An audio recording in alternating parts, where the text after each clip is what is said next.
नमस्कार दोस्तों, हमारे यूट्यूब चैनल में आपका बहुत बहुत स्वागत है। दोस्तों, हमने पिछले करीब 2-3 हफ्ते से एक्सिस बैंक के जॉब के बारे में भी बताया था। तो इस वीडियो में दोस्तों आपको बताएंगे कि एक्सिस बैंक में कैसे आप सिलेक्ट हो सकते हो। इसके लिए मैं आपको कुछ स्पेशल ट्रिक भी बताऊंगा जिसके ज़रिए बहुत ही जल्दी आप सिलेक्ट हो सकते हो। तो इसके रिलेटेड मैं इस वीडियो में जानकारी आपको बताऊंगा। और आगे बताने से पहले दोस्तों आपसे रिक्वेस्ट करता हूं कि यदि आप हमारे चैनल को सब्सक्राइब नहीं किया तो सब्सक्राइब कर लीजिए, साथ साथ बेल आइकन भी दबाइए ताकि आने वाले जितने भी जॉब नोटिफिकेशन हो सबसे पहले आप तक पहुंचे। तो चलिए दोस्तों, बात करते हैं इस वीडियो में कि एक्सिस बैंक में कैसे आप सिलेक्ट हो सकते हो। दोस्तों, इसके रिलेटेड जितने भी जॉब है वो मैंने ऑलरेडी हमारे वेबसाइट में मेंशन कर रखा है। आप नीचे डिस्क्रिप्शन में जाके आप वहाँ से जॉब रिलेटेड भी जानकारी दे सकते हो। और यहाँ पे आप कैसे सिलेक्ट हो सकते हो इसके लिए देखिए, मैं आपको कोई पर्सनल इंट्रोडक्शन दे के नहीं बताऊँगा, ये आपको खुद ही बताना होगा। और साथ साथ दोस्तों, क्योंकि जो मेरा पर्सनल एक्सपीरियंस है उसके हिसाब से मैं आपको बता रहा हूँ। क्योंकि आप देखिए, अगर आप जाएंगे एक्सिस बैंक में जॉब इंटरव्यू देने के लिए, जाने से पहले आप ये कंफर्म करिए कि आप कौन से प्रोसेस के लिए जा रहे हैं। एक्सिस बैंक में कस्टमर सर्विस है, उसके बाद आपको होम लोन है, ऑटो लोन है, उसके बाद ये इंश्योरेंस वगैरह बहुत सारे अलग अलग डिपार्टमेंट है। ठीक है, आप कौन से डिपार्टमेंट में जा रहे हो पहले वो कंफर्मेशन कर लीजिए। उसके हिसाब से आप इंटरव्यू का तैयारी करके ही आप जो है घर से आप जाइए। जो मैं आपको बता रहा हूँ दोस्तों, ये आप कहीं यूट्यूब में या बाहर कोई भी नहीं बताएगा, ये जस्ट एक पर्सनल एक्सपीरियंस जो है मैं वही शेयर कर रहा हूँ आपके साथ। ठीक है, मैंने भी इससे पहले 2-3 बार मैंने जस्ट एक एक्सपीरियंस के तौर पे मैं आपको वहाँ पे इंटरव्यू दिया था कि कैसे होता है इसके बारे में। तो दोस्तों, मैं आपको बता दूं कि इसमें यदि आप कस्टमर सर्विस के लिए आप जाना चाह रहे हो तो उसमें आप देखेंगे क्या है, इनबाउंड है या आउटबाउंड है। ठीक है, यदि आप इनबाउंड के लिए जा रहे हो तो आप सबसे पहले जब इंटरव्यू में जाएंगे तो आप अंदर घुसने से पहले बाहर जो एम्प्लॉई होते हैं उससे आप डिस्कस कर लीजिए कि वहाँ पे इंटरव्यू कैसे होता है, क्या क्या सवाल पूछा जाता है। वो तो नहीं बताएगा, लेकिन इंटरव्यू कैसे होता है, क्या हार्ड होता है या इजी होता है, वो आपको बता देगा। क्योंकि उन लोग उसी प्रोसीजर से फॉलो करके अंदर जाके जॉब कर रहे हैं। ठीक है, बहुत सारे एक्सिस बैंक में ऐसे होता है कि बहुत ही आसानी से जो है जॉब मिल जाता है। कुछ कुछ इंटरव्यूअर ऐसे भी होते हैं, बहुत खड़ूस होते हैं, जहाँ पे आपका क्या ड्रेस पहन के आए हो, आपका शेविंग है या नहीं। ठीक है, इसके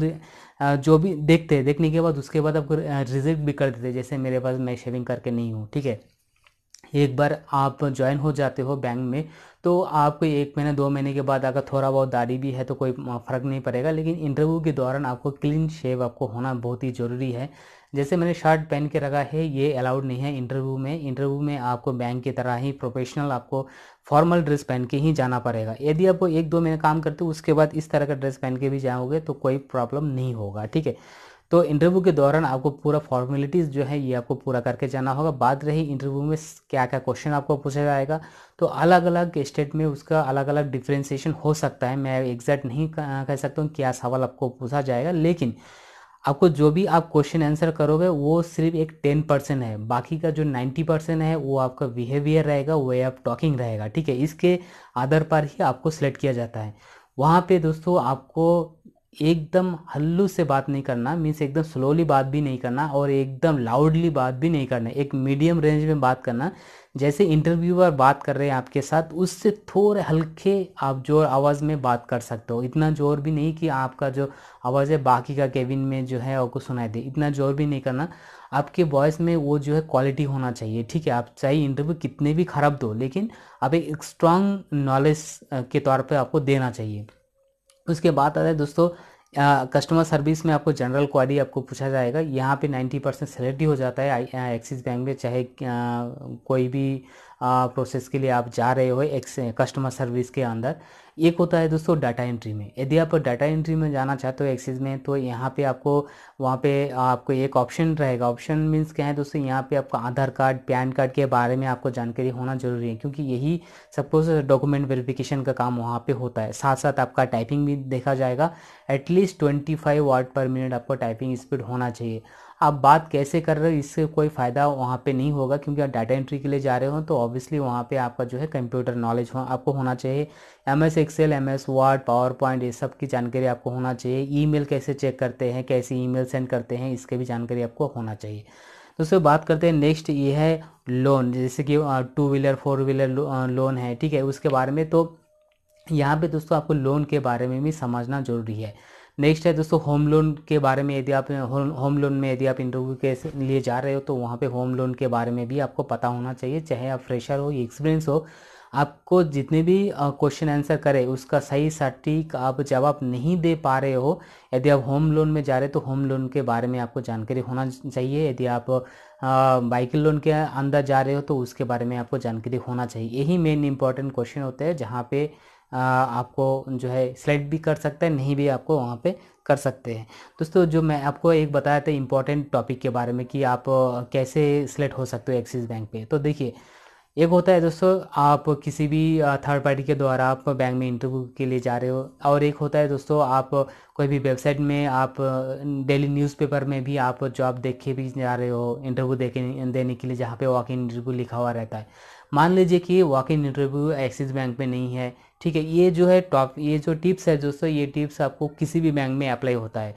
मान लीजिए आप न्यूज़पेपर में जो भी क्लासिफाइड में आते हैं कि ये एड्रेस पे जो है बैंक जॉब चल रहा है, यदि वहाँ पे नहीं भी चल रहा है तो भी जाके आप इंटरव्यू दे सकते हो। वो कैसे, वो भी मैं आपको बताऊंगा, ठीक है। ये देखिए चाहे एक्सिस बैंक हो, आईसीआईसी बैंक हो या एचडीएफसी किसी भी बैंक हो, मान लीजिए आपको जॉब की ज़रूरत है और आपका जो बैकग्राउंड है वो बैंक रिलेटेड है, इंश्योरेंस रिलेटेड है, ठीक है।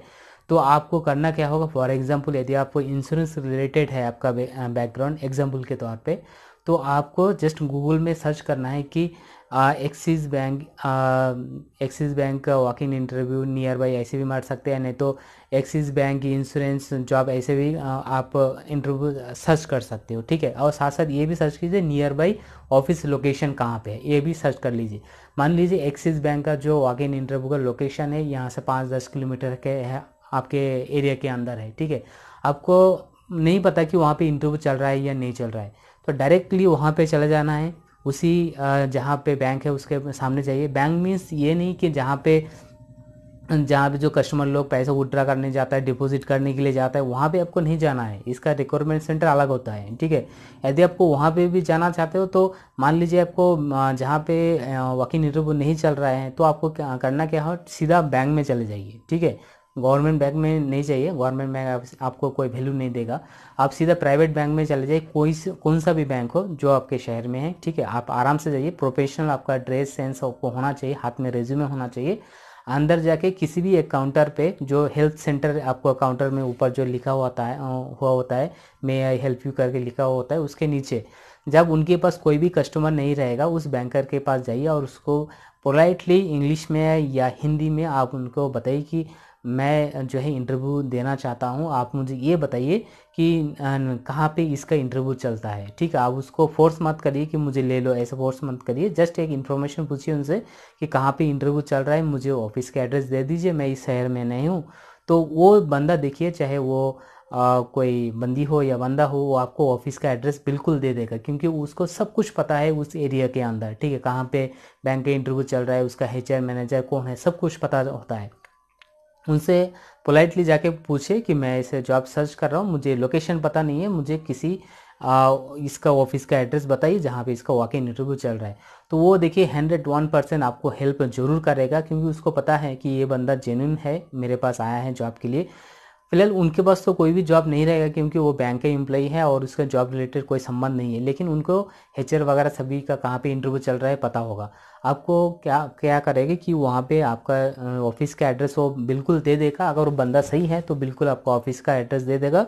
उसी एड्रेस ले लेके आप वहाँ पे जाइए। जाने के बाद आप वहाँ पे बाहर, अगर उसी बैंक के एम्प्लॉई अगर बाहर नज़र आए तो उनसे पूछिए, या नहीं तो सीधा आप उसी रिक्रूटमेंट सेंटर के अंदर आप चले जाइए। रिसेप्शन में पूछिए कि मैं इंटरव्यू देने के लिए आया हूँ, तो क्या मैं किसी से मिल सकता हूँ, एचआर मैनेजर से। तो वहाँ पे जो रिसेप्शनिस्ट रहेगा वो आपको भी 101% आपको हेल्प करेगा, और वहाँ पे उन जरूर कहेगा कि आप पास में बैठिए, मैं एचआर से बात आपको करवा देता हूँ। मान लीजिए वहाँ पे इंटरव्यू नहीं चल रहा है या इंटरव्यू थोड़े दिन होके चले भी गया, तो आप उस सर से पूछिए कि सर मुझे जॉब का रिक्वायरमेंट है, मैं फ्रेशर हूँ, ये एक्सपीरियंस हूँ, ये बता सकते हो। साथ साथ अगर इंटरव्यू चल रहा है तो मेरे रेज्यूमे ये है सर, मुझे आप थोड़ा हेल्प कर रही है, ठीक है। देखिए बहुत सारे यहाँ पे मैंने देखा है 90% अगर इंटरव्यू नहीं भी चलता है तो उसी बंदे को वो इंटरव्यू के लिए बुलाया जाता है, ठीक है। और उसके बाद जो है मैंने बहुत लोग ऐसे देखा है कि सिलेक्ट कर ही लेता है, क्योंकि एक होता है कि वो जो बंदा है वो जॉब के लिए कंपनी में आया है, ठीक है, और उसको जॉब चाहिए। एचआर को पता होता है कि ये बंदा काम जरूर करेगा, उसके वजह से एचआर क्या करता है कि अगर किसी को 20,000 का तनख्वाह है तो उस बंदे को जो है 16-17 हज़ार का ऑफ़र करता है। और अगर मान लीजिए यदि आप वो करना चाहते हैं तो आप बिल्कुल उस जॉब को इस तरह से कर सकते हैं। दोस्तों वीडियो जो है बहुत लॉन्ग हो रहा है पता है, तो आप इस तरह का जो है जानकारी आप लेंगे तो आपको जॉब रिलेटेड जॉब सर्च करने में कोई प्रॉब्लम आपको नहीं होगा। एक और बात दोस्तों मैं आपको बताना भूल गया, यहाँ पे दोस्तों आपको होता है कि जैसे कि आपको बैंक में इंटरव्यू देने के लिए जाएंगे तो एक जो क्वेश्चन है वो आप हमेशा याद रखिए कि बैंक का जो कॉम्पिटिटर है कौन कौन है, वो आप ज़रूर नोट करके जाइए।